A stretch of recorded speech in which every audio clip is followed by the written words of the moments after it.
Students, welcome back after examinations.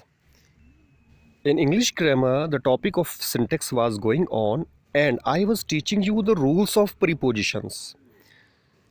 I have already given you the idea of some prepositions. Today, I am going to give you the idea of rest of the prepositions. So let's go for the rules of prepositions. Student, now third kind of preposition direction से related है, यानी दिशा से संबंधित. तो दिशा के लिए इसमें एक वर्ड है इनटू. इनटू का वही मीनिंग है जो आपने अपोन का देखा था. मतलब कंडीशन सेम है, मीनिंग डिफरेंट है. इनटू का मतलब वही है जो इन का होता है, परंतु इन और इनटू में जो डिफरेंस है वो ये है कि इनटू में मोशन होता है, गति के साथ. जैसे वह कमरे में आया तो आने में गति लगती है, तो ही केम इनटू द रूम. लड़के नदी में कूदे, the boys jumped into the river. तो गति जहां पर आ जाती है वहां पे इनटू का प्रयोग किया जाता है. जबकि इन जहां पर पहले से ही कोई हो तो वहां पर इनका प्रयोग किया जाएगा. जैसे लड़के नदी में तैर रहे हैं तो भले गति कर रहे हैं नदी के अंदर, परंतु वो पहले से ही वहां पर है तो वहां पर आप इनका प्रयोग करेंगे. लेकिन अगर बाहर से वो अंदर उन्होंने प्रवेश किया है तो इनटू का प्रयोग किया जाएगा. सेम अपोन में भी था, लेकिन अपोन का जो अर्थ होता है वो पर होता है और इनटू का मतलब में होता है. Okay student, next to destination के लिए प्रयोग किया जाता है. जैसे I am going to Delhi, तो ये हमारा जो मंजिल है, मंजिल के से पहले हमें टू का प्रयोग करना चाहिए. ही केम टू स्कूल, वह स्कूल आया, तो स्कूल यहाँ पे एक तरह से डेस्टिनेशन है. टूवर्ड्स का मतलब होता है इन द डायरेक्शन ऑफ, यानी तरफ. अलोंग और अलोंग विद दोनों शब्द जिनका मतलब होता है के साथ साथ, परंतु दोनों में डिफरेंस ये है कि अलोंग में सिर्फ एक वस्तु या व्यक्ति चलता है, जबकि अलोंग विद में दोनों चलते हैं. For example, my car was going along the road. तो इसमें क्या है, मेरी कार चल रही थी, मेरी कार सड़क के साथ साथ चल रही थी. एग्जाम्पल देखिए, my car was moving along the bridge. तो मेरी कार पुल के साथ साथ चल रही थी. तो इसमें आपने देखा कि कार चल रही है, उसमें ब्रिज नहीं चल रहा है. परंतु अगर आप कहते हैं I was running along with the water of river, तो मैं नदी के पानी के साथ साथ दौड़ रहा था, यानी जिस दिशा में नदी का पानी जा रहा था उसी दिशा में मैं भी दौड़ रहा था. तो उसमें दोनों चल रहे हैं साथ साथ. एक्रॉस का मतलब होता है ऑन अपोजिट साइड, यानी विपरीत दिशा में, या एक मीनिंग इसका from this side to the that side, यानी इस तरफ से उस तरफ तक, ये ऑन बोथ साइड्स, दोनों तरफ. तो एक्रॉस का हिंदी में मीनिंग होता है पार. तो तीन कंडीशंस इसकी बताई गई हैं, और ऊपर के लिए अप और नीचे के लिए डाउन आपको मैं पहले भी बता चुका हूँ. एक वर्ड होता है अगेंस्ट, इसका एक बार यूज आपने प्लेस के लिए किया था. अभी यहाँ पर इसका जो मीनिंग है अपोजिशन, या इन द अपोजिट डायरेक्शन, या प्रेसिंग अगेंस्ट. तीन सेंस निकलते हैं. अपोजिशन का मतलब विरुद्ध, जैसे किसी के विरुद्ध बात करना, या इन द अपोजिट डायरेक्शन, या विपरीत दिशा में, या किसी से सट कर बैठना या खड़े होना. जैसे I am sitting against the wall, मैं दीवार से सट कर बैठा हुआ हूँ. Okay student, now fourth kind में देखिए, इसमें कुछ मिसलेनियस वर्ड्स हैं. जैसे तो ऑफ है. ऑफ का मतलब होता है पार्ट ऑफ समथिंग, किसी का कोई हिस्सा होना. ये पॉजेसिव केस में लगाया जाता है. आपको पॉजेसिव केस के बारे में, अपॉस्ट्रोफी एस के बारे में आप अच्छे से जानते हैं, परंतु अपॉस्ट्रोफी एस का प्रयोग सजीव के लिए किया जाता है. निर्जीव के लिए ऑफ का प्रयोग किया जाना चाहिए. जैसे the leg of the chair, तो ये क्या है, कुर्सी की टांग. ऑफ का प्रयोग ओरिजिन के लिए भी किया जाता है. जैसे कोई चीज़ जब किसी चीज़ से बनाई जाती है, जैसे ice cream is made of milk, और कारण के लिए भी ऑफ का यूज किया जाता है. Next word is O double F, of. Of का मतलब होता है सेपरेशन, यानी से अलग होना. अलग होना, जैसे ही जंप्ड ऑफ द वॉल, वो दीवार से कूदकर अलग हो गया. अगर दीवार पर ही कूद रहा है तब तो डिफरेंट उसका मीनिंग है, लेकिन अगर वो कूद कर अलग हो जाता है तो ओ डबल एफ, ऑफ का प्रयोग करना पड़ेगा. ऑफ का दूसरा मीनिंग क्लोजर के लिए भी, यानी बंद करने के लिए होता है. जैसे स्विच ऑफ द फैन या स्विच ऑफ द लाइट. और एक होता है ऑफ साइड, यानी जो ऑफ साइड का प्रयोग आप क्रिकेट में भी करते हैं. यानी जो एक ऑन साइड होता है, एक ऑफ साइड होता है। ओके, नाउ बाय का मतलब एजेंसी के लिए, यानी के द्वारा, एंड मीन्स ऑफ ट्रांसपोर्ट, और यातायात के साधनों से पहले। तो दो मीनिंग में इसका यूज़ करेंगे आप। एक तो आप पैसिव वॉइस में बाय का यूज़ करते हैं, जैसे the snake was killed by the man, तो यहाँ पे आपने के द्वारा के अर्थ में इसका यूज़ किया है। और दूसरा इसका ट्रांसपोर्ट के जितने भी साधन हैं, जैसे ही came to me by car, वे मेरे पास कार से आया, या बाय ट्रेन, या बाय एरोप्लेन, या बाय हेलीकॉप्टर। तो जितने भी यातायात के साधन, उनसे पहले बाय का प्रयोग किया जाता है और बीच में द का प्रयोग नहीं करना चाहिए। विद मैनर और के लिए, और दूसरा इसका यूज़ है बिफोर इंस्ट्रूमेंट। मैनर यानी तरीका, और दूसरा बिफोर इंस्ट्रूमेंट। जैसे कोई भी यंत्र, यहाँ तक कि कोई हथियार का जब प्रयोग आप सेंटेंस में कर रहे हैं, तो वहाँ पे आपको विद का प्रयोग करना है। जैसे he killed the bird with the gun, उसने बंदूक से चिड़िया को मार डाला। या sword, knife, he cut the Apple with knife, उसने चाकू से सेब को काटा।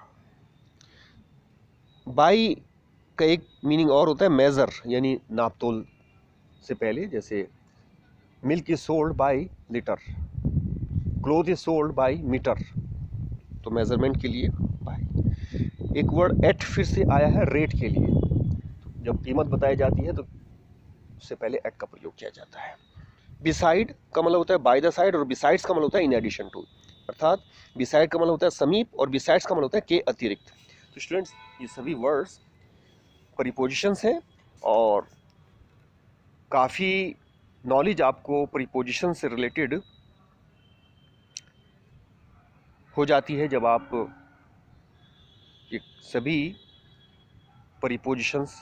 तो आपको प्रीपोजिशंस के बारे में इस प्रकार प्रीपोजिशन के प्रकार पढ़ते पढ़ते आपको काफ़ी इनके यूज़ के बारे में नॉलेज हो गई है, और इसमें बहुत से रूल्स आपको क्लियर हो गए हैं। इसके अतिरिक्त आपको कुछ और रूल्स मैं बताता हूँ। जैसे rule number 1, no preposition is used,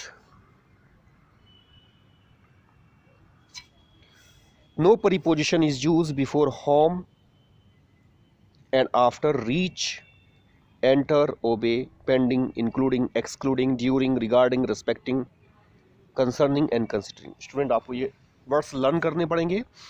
याद रखिएगा, होम से पहले कभी भी कोई प्रीपोजिशन नहीं लगाई जाती है। हाउस से पहले लग सकता है टू, जैसे ही वेंट होम, वह घर चला गया। ही वेंट टू होम गलत है,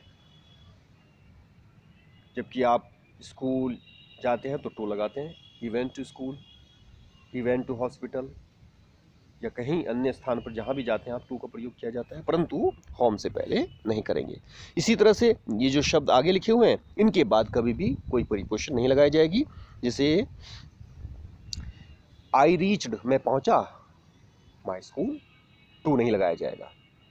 एक एग्जाम्पल दिया गया है, regarding your proposal I have nothing to say, तो रिगार्डिंग टू नहीं आएगा, क्योंकि रिगार्डिंग भी उन शब्दों में है जिनके बाद कोई प्रीपोजिशन नहीं लगाई जाती। Okay, now rule number 2, the prepositions. कुछ प्रीपोजिशन है जैसे फ्रॉम, फॉर, इन, ऑन, ये अक्सर ऑमिट कर दिए जाते हैं, अर्थात इनको हटा दिया जाता है बिफोर नाउन्स ऑफ प्लेस और टाइम, यानी स्थान या समय वाले जो नाउन है उनसे पहले। एग्जाम्पल दिया गया है, वेट ए मिनट, तो ए मिनट यहाँ पे टाइम है, इसलिए यहाँ पे वेट के बाद फोर का प्रयोग आपने नहीं किया, वरना वेट के बाद हमेशा फोर का प्रयोग किया जाता है। He can not walk A yard, यहाँ पे यार्ड स्थान के लिए आया है, तो इसलिए यहाँ पर भी आपने कोई प्रीपोजिशन यूज नहीं किया है। Now rule number 3, the preposition is often placed at the end when the object is relative और इंट्रोगेटिव प्रोनाउन। अगर आपका जो ऑब्जेक्ट है सेंटेंस के अंदर वह रिलेटिव या इंट्रोगेटिव प्रोनाउन है, तब आपको प्रीपोजिशन का यूज अंत में करना होगा। जैसे हेयर, तो हेयर जो है ये रिलेटिव प्रोनाउन है here is the book that you ask for. Sorry. Rule number 3, the preposition is often placed at the end when the object is relative or interrogative pronoun. Student, इसको बहुत ध्यान से समझिए. यदि हमारा जो ऑब्जेक्ट है वो रिलेटिव या इंट्रोगेटिव प्रोनाउन है तब प्रीपोजिशन को अंत में यूज किया जाएगा. जैसे here is the book that, तो दैट जो शब्द है वो रिलेटिव प्रोनाउन है, इसलिए सेंटेंस में यू आस्क के बाद में फॉर का प्रयोग किया गया है. नेक्स्ट एग्जांपल में विच ऑफ दीज चेयर्स, तो विच इंट्रोगेटिव प्रोनाउन है. डिड यू सिट ऑन, तो कुर्सी बैठने के लिए होती है तो इसलिए ऑन का प्रयोग इसमें लास्ट में किया गया है. तो come to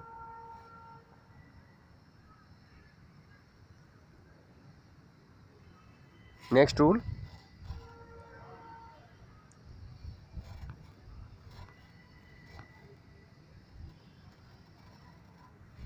Student, this is rule number 4.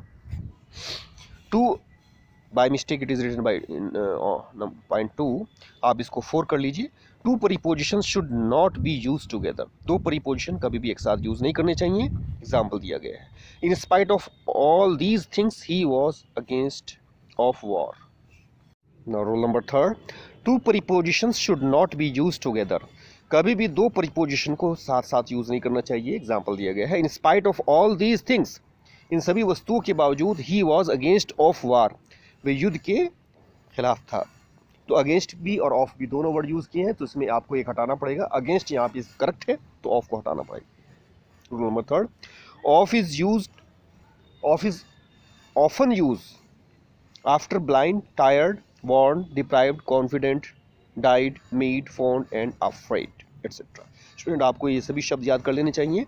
अक्सर इन शब्दों के बाद ऑफ का प्रयोग किया जाता है. जैसे I am tired of hard work, या आई warned him of the danger, या he is blind of one I, she died of cholera. तो इस तरह से आपको ऑफ का यूज करना चाहिए इनके बाद. Rule number next. To is often use after. अब टू का प्रयोग किन के बाद अक्सर किया जाता है. Appointed, hostile, invite, agree, listen, marry, prefer, preferable etcetera. इन सभी शब्दों के बाद टू का प्रयोग किया जाता है. जैसे he invited me to his birthday party, I agree to you, please listen to me, he is married to my cousin.